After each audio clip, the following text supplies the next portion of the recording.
Você está no Devocional Jornada Maravilhosa. Eu sou a Rafaela Bessa e seja muito bem-vinda a esse nosso projeto. Somos um time de mulheres que decidiram viver uma jornada colocando Deus na sua agenda por meio do estudo bíblico de forma constante, objetiva e prática, aprendendo primeiro para depois evangelizar. E faça parte desse nosso time, faça parte dessa nossa jornada, deixando seu like, assim alcançamos mais mulheres para a missão. Inscreva-se no canal se você ainda não é inscrita para saber tudo, porque o nosso conteúdo é transformador. Compartilhe, isso é evangelizar. Compartilhe essa live com a sua rede de contato. E como estamos estudando a Bíblia, temos um presente para você, um planner gratuito para o seu estudo bíblico. Só clicar no link que está aqui na descrição deste vídeo. E então, preparada para viver mais uma jornada transformadora por meio da leitura bíblica? Então, vamos lá!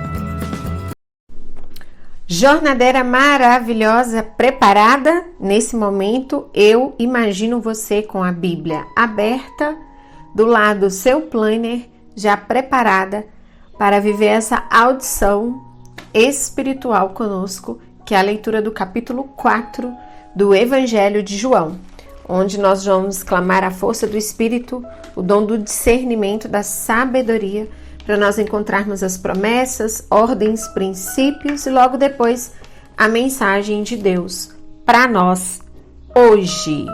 Vamos lá? Jesus e a mulher samaritana. Os fariseus ouviram dizer que Jesus estava ganhando mais discípulos e batizava mais pessoas do que João Batista. De fato, não era Jesus quem batizava, e sim os seus discípulos. Quando Jesus ficou sabendo disso, saiu da Judéia e voltou para a Galiléia. No caminho, ele tinha de passar pela região da Samaria. Ele chegou a uma cidade da Samaria chamada Sicar, que ficava perto das terras que Jacó tinha dado ao seu filho José. Ali ficava o poço de Jacó. Era mais ou menos meio-dia, quando Jesus, cansado da viagem, sentou-se perto do poço. Uma mulher samaritana veio tirar água e Jesus lhe disse: "Por favor, me dê um copo de água." Os discípulos de Jesus tinham ido até a cidade comprar comida. Ele estava só. A mulher respondeu: "O senhor é judeu, eu sou uma samaritana. Então como é que o senhor me pede água?" Ele disse isso porque os judeus não se dão com os samaritanos. Então Jesus disse: se você soubesse o que Deus pode dar e quem é que está lhe pedindo água, você pediria e ele lhe daria a água da vida. Era você quem me pediria e ele lhe daria a água da vida. Ela respondeu: "Senhor, o senhor não tem balde para tirar a água e o poço é fundo. Como é que vai conseguir essa água da vida? Nosso antepassado Jacó nos deu este poço.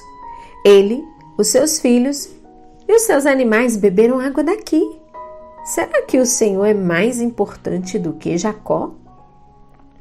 Então Jesus disse: "Quem beber desta água terá sede de novo, mas a pessoa que beber da água que eu lhe der nunca mais terá sede." Por quê? Porque a água que eu lhe der se tornará nela uma fonte de água que dará vida eterna. Versículo 14 é promessa. Então a mulher pediu: por favor, me dê dessa água. Assim eu nunca mais terei sede e não precisarei mais vir aqui buscar água. Vá chamar o seu marido e volte aqui, ordenou Jesus. Eu não tenho marido, respondeu a mulher. Jesus disse: eu sei, você está certa ao dizer que não tem marido, pois já teve 5, não é mesmo? E este que você tem agora nem é seu marido de fato? Sim, você falou a verdade. A mulher respondeu: agora eu sei que o Senhor é um profeta. Os nossos antepassados adoravam a Deus nesse monte, mas vocês, judeus, dizem que Jerusalém é o lugar onde devemos adorá-lo. Jesus disse: mulher, creia no que eu digo. Chegará o tempo em que ninguém vai adorar a Deus, nem neste monte, nem em Jerusalém.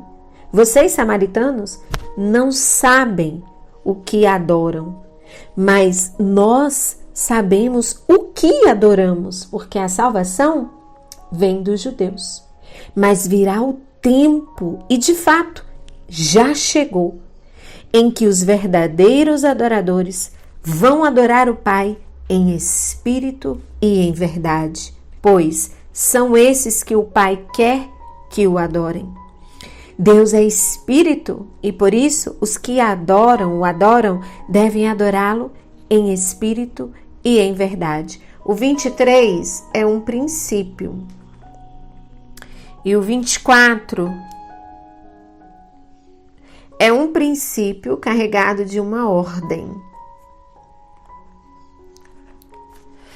A mulher respondeu: eu sei que o Messias, chamado Cristo, tem de vir. E quando ele vier, vai explicar tudinho para nós. Então Jesus, imagino que olhou nos olhos dela e afirmou: pois é, eu que estou falando com você, sou o Messias. Naquele momento, chegaram os discípulos e ficaram admirados, pois ele estava conversando com uma mulher samaritana e adúltera. Mas nenhum deles perguntou à mulher o que ela queria. E também não perguntaram a Jesus por que motivo ele estava falando com ela. Em seguida, eu acho assim que transtornada, a mulher deixou ali o seu pote, voltou até a cidade e disse a todas as pessoas: venham ver o homem que disse tudo que eu tenho feito. Será que ele é o Messias? Muitas pessoas saíram da cidade e foram para o lugar onde Jesus estava. Enquanto isso, os discípulos pediam a Jesus: mestre, coma alguma coisa. Jesus respondeu: eu tenho para comer uma comida que vocês não conhecem. Então os discípulos começaram a perguntar um para os outros. Imagina assim: nossa, será que ele tem alguma marmitinha separada? Ué, será que ele já trouxe a comida dele? Mas gente, eu não vi nada. E você, viu? Será que alguém já trouxe comida para ele?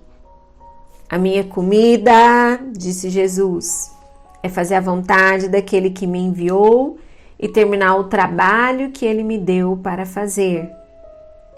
Vocês costumam dizer: daqui a 4 meses teremos a colheita, mas olhem, vejam bem os campos, o que foi plantado já está maduro e pronto para a colheita. Quem colhe recebe o seu salário e o resultado do seu trabalho é a vida eterna para as pessoas. E assim, tanto o que semeia como o que colhe se alegrarão juntos. Esse versículo 35 é um princípio.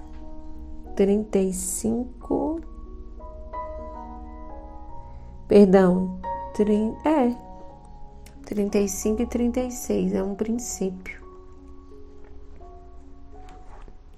Versículo 37, porque é verdade o que dizem, um semeia e o outro colhe. 37, principaço do plantio e colheita.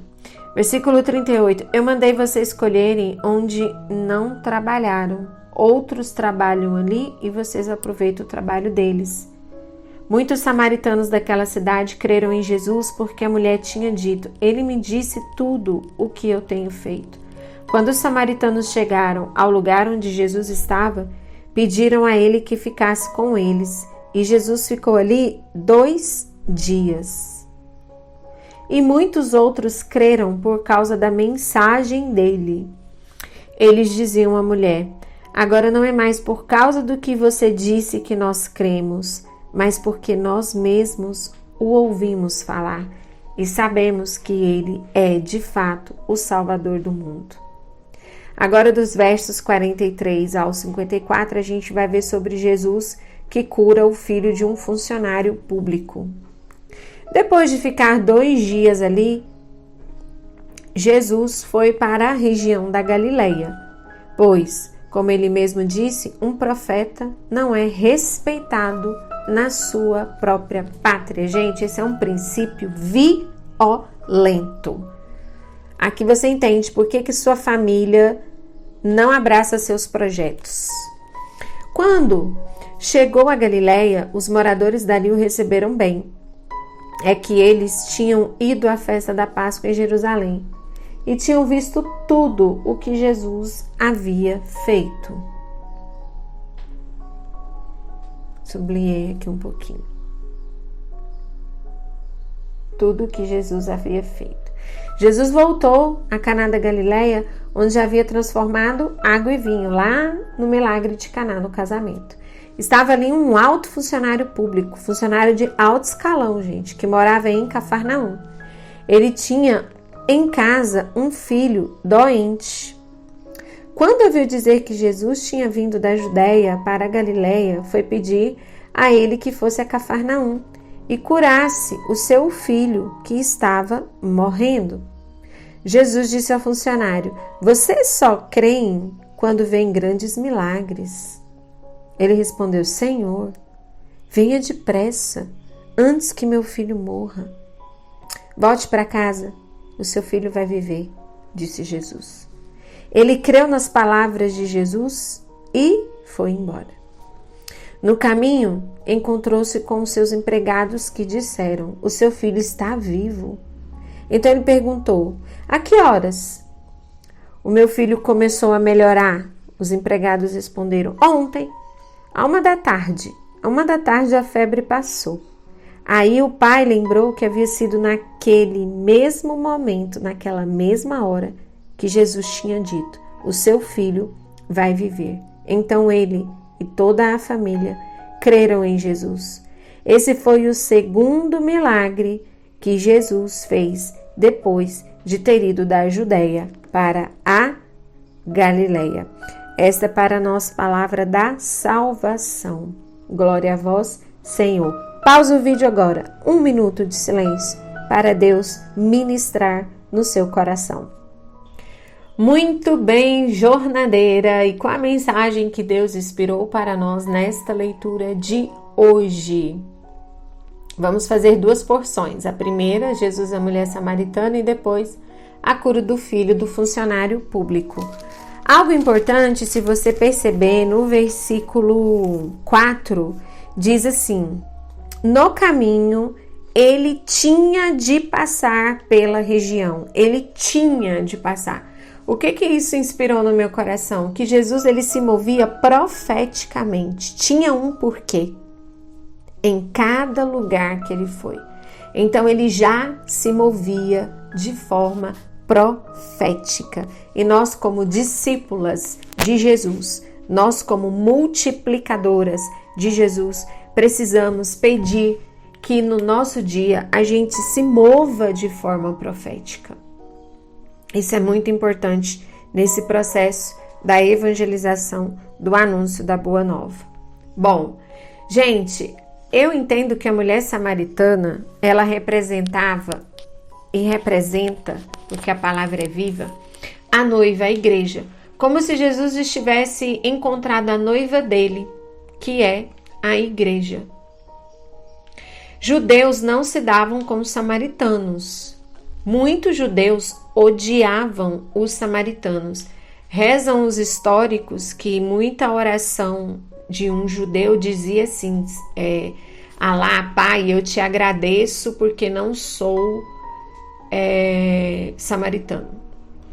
Então, Jesus estava conversando com uma samaritana. Desafio número 1. Desafio número 2, mulher. Desafio número 3, adúltera. Jesus, quando a gente percebe essas ações, a gente vê que realmente ele veio profeticamente falar com aqueles mais necessitados e assim, gente, provocar escândalo. Se a gente perceber assim, as atitudes de Jesus, elas eram atitudes que causariam assim, como causou um grande escândalo.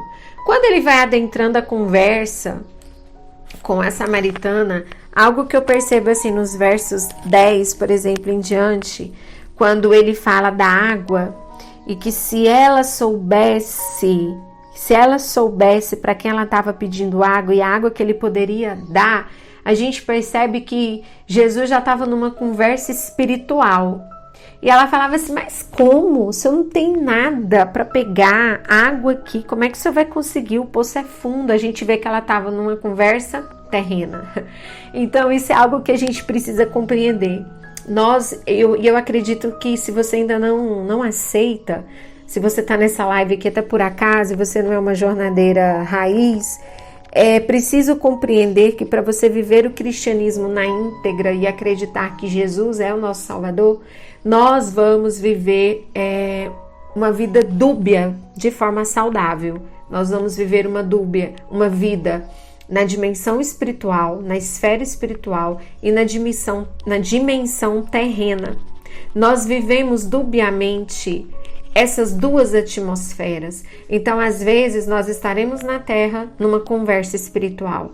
Ou, às vezes, a gente vai estar num ambiente profético, totalmente espiritual, e pessoas estarão conversando com a gente numa linguagem terrena. Então, isso é algo que nós precisamos compreender, que em algum momento, de uma forma espiritual, Deus falará conosco num ambiente terreno. E vice-versa. E tá tudo bem, tá tudo certo. Isso faz parte de quem aceita Jesus como seu Senhor e Salvador. O resultado de receber o Espírito Santo é uma satisfação em Deus. Ou seja, se você observar nos versos 13 e 14, quando fala disso da água, fala que nunca mais tereis sede. Por quê? Porque viver espiritualmente é viver uma fonte eterna. E nos versos 18, quando Jesus fala assim para ela, eu sei, a gente vê ali que Jesus é extremamente ungido pelo Espírito Santo e coloca mesmo os dons dele a serviço. No versos 18, quando ele fala, eu sei, você não tem marido, já teve sim, que esse nem é seu, ele está revelando o dom espiritual do conhecimento. Por isso que ela, naquele momento, falou, gente, ele está falando coisas de mim que ninguém sabe. Por quê? Porque o Espírito Santo revelou por meio do dom do conhecimento essa verdade para Jesus. E aqui ele começa a conversar com ela sobre os verdadeiros adoradores, sobre o posicionamento do verdadeiro adorador. E muitas vezes a gente pensa que é um lugar que a gente deve adorar. Essa não é a pergunta, onde devemos adorar? Eu entendo que a pergunta certa é quem nós devemos adorar. Porque ele fala no verso 21, mulher, creia no que eu te digo, chegará o tempo em que ninguém vai adorar a Deus, nem neste monte, nem em Jerusalém, porque não é onde, é quem. Quem você adora. Não é o lugar, é quem. Você adora Deus? E logo depois que você determina e reconhece que você adora Deus, nos versos 23 ele ensina como. Aí ele vai ensinar. Você sabe quem você adora? É Deus. E sabe como deve adorar? Em espírito e em verdade. A verdadeira adoração fluirá da verdade do Espírito. Quem é a verdade, gente? Jesus. E pela moção espiritual é o batismo. Então aqui a gente percebe o quão isso é grande. Então o verdadeiro adorador, ele não procura onde, ele vai adorar em qualquer lugar, porque ele adora uma pessoa, ele adora Deus. Agora, como? Por meio da via de aceitar Jesus como nosso Senhor e Salvador, permitindo que o Espírito Santo haja em nós nesse processo. E eu sou encantada por isso, né? A primeira revelação que Jesus faz depois do milagre de Caná é para uma mulher, é para uma adúltera e para uma samaritana. E o que a gente percebe? Que indiferente da nossa condição, quando nós temos um encontro com Jesus, a gente abandona toda e qualquer forma ou recurso próprio. A gente abandona qualquer condição humana, qualquer forma humana que esteja nos afastando dele, e a gente também abandona qualquer recurso próprio para nós nos saciarmos da nossa sede. Por que você está falando isso, Rafa? Porque ela deixou o pote. E o pote naquela época era algo muito personalíssimo, muito particular. Era um pote muito importante. E no versos 28, quando ela viu essa revelação, o que ela fez? Ela deixou o pote e foi falar para os outros. Então, qual pote você precisa deixar para ser saciada completamente pela água viva que é Jesus? Ou será que você vai dizer, não, eu acredito em Jesus, mas eu preciso de a minha condição é? Então, abandone suas condições, abandone seus recursos próprios para você poder viver o saciar de Deus. Viver o propósito de Deus na nossa vida nos alimenta, nos dá vida.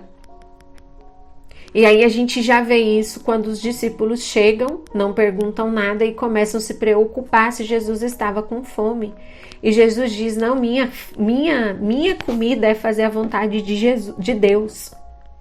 A minha comida é fazer a vontade do meu Pai. Então aqui no âmbito espiritual, mesmo estando nessa atmosfera terrena, o nosso verdadeiro alimento é fazer aquilo pelo qual Jesus nos chamou a fazer. O que você faz, que você sente essa alegria imensa, essa realização de que é Jesus que está te capacitando para isso.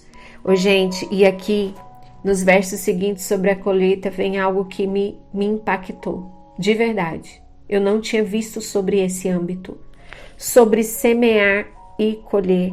Por que muitas vezes a gente semeia? Gente, nós podemos ser semeadores e coletores. Nós podemos ser só semeadores e nós podemos ser só coletores. Eu nunca tinha visto por esse âmbito. Hoje o Senhor me revelou isso estudando. Sobre semear e colher, uns vão semear, outros vão colher. Então, se muitas vezes você semear e você não vê a colheita, não desanime, porque pode ser que você está colhendo para outra pessoa colher. Olha só, pode chegar um momento que a semente que você está semeando, você não vai ser a coletora, você não vai ver a colheita. Pode ser que essa ação ela não foi designada para você, a de colher, está no versos 37. Por exemplo, eu vou te dar um exemplo. Imagina seu filho, você ora, você semeia ações para com que seu filho aceite Jesus, certo?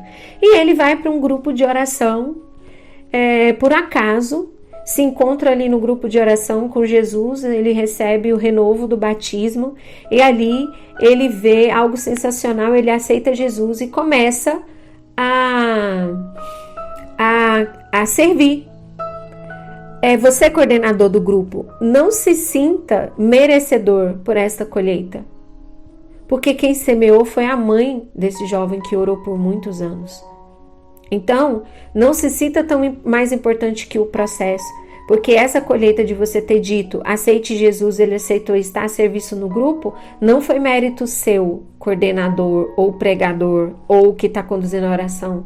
Foi mérito, sabe de quem? Foi mérito da mãe dele, que orou muitos anos para ele se encontrar com Jesus e converter. Gente, isso aqui para mim foi impactante, então muito cuidado, pode ser que você tá só para semear, ou pode ser que você tá só para colher e tá achando que é fácil, né? O processo, estude mais sobre isso, porque testemunho, evangelismo e discipulado é levar Jesus até as pessoas, nos tornando inúteis. Não pense que porque você semeou você é mais importante, ou não pense que porque você colheu você é mais importante. Testemunhar Cristo, evangelizar e se tornar discípulo é se tornar inútil no processo. Inútil. Por exemplo, como pai e mãe, você precisa buscar como sucesso a inutilidade. Como? Seu filho se tornando um homem independente. Um homem que não precise de você. Um homem ou uma mulher que vive os valores e os princípios de Cristo. Se tornar inútil na vida do seu filho quando ele se tornar adulto é seu sucesso. Porque se seu filho na vida adulta se torna dependente de você, você patrocinou um insucesso como pai e mãe na vida desse jovem. E assim somos nós no processo da evangelização de Cristo e no cumprimento da nossa missão terrena aqui que a gente escolheu. E para finalizar, o funcionário de alto escalão, ele nos ensina aqui como ter uma fé de quem recebe milagre e salvação. A gente vê 5, aqui começa a resposta do tema. A gente vê 5 coisas que nós precisamos saber com esse funcionário do alto escalão para ter uma fé que recebe milagre e a salvação que Deus já nos deu gratuitamente, mas a gente precisa tomar posse dela. Então, nos versos, do 43 até o 54. Primeira ação. Uma fé que recebe milagre e salvação, ela é baseada na graça de Jesus e não no nosso merecimento. Ele era um funcionário de alto escalão. No olhar convencional do plano terreno, ele é merecedor. Mas o milagre e a salvação é baseado na graça de Jesus e não porque a gente merece. Segundo, a segunda ação de uma fé que recebe milagre e salvação, essa fé, ela impulsiona sacrifícios.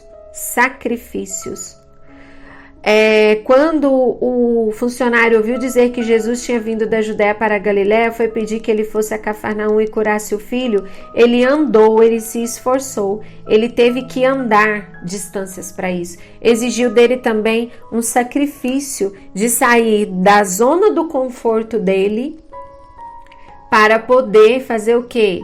Pedir algo para alguém. Então, impulsiona sacrifícios na vida da gente.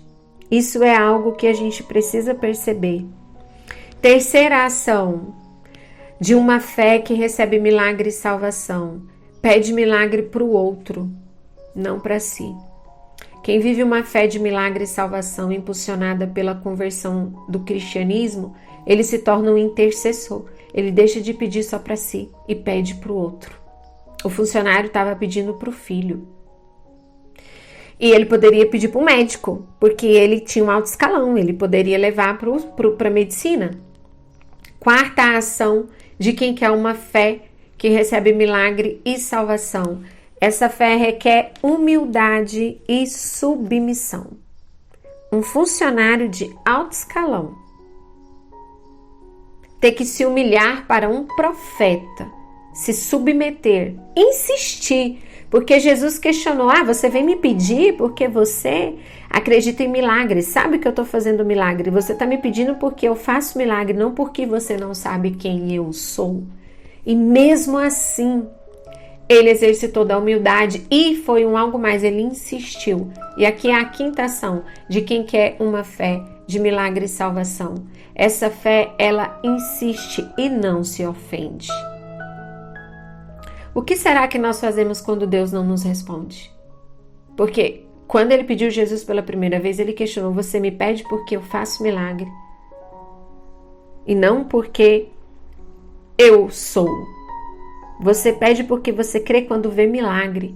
Eu quero ver você pedir quando você não vê o milagre. Eu quero ver você continuar insistindo quando eu não responder no tempo em que você quer. Eu quero ver você continuar sendo de Cristo quando os seus pedidos pessoais não são atendidos. Eu quero ver você continuar quando Deus não faz na hora que você quer. Então, a fé que vê milagre e salvação é uma fé que insiste, mas não se ofende, compreende que existe um tempo para cada coisa. Então, da Judéia para Galiléia, esse foi o segundo milagre. Gente, para mim a frase fortalecedora de hoje é que coração de adorador é ir além do desejo, é uma decisão. Você tem que estar muito decidido, muito decidida a viver o cristianismo aqui na Terra. Desejo ter contribuído. Boas práticas e lembre-se sempre, estamos felizes estudando a Bíblia para juntas aprendermos e aplicarmos a palavra de Deus aqui na Terra, aonde nós escolhemos estar. Eu estou amando estudar com você. E se você quiser deixar o seu comentário do que você já está sentindo de transformação na sua vida, além da frase fortalecedora, pode comentar, porque o seu comentário alguém pode ler e pode transformar a vida de alguém.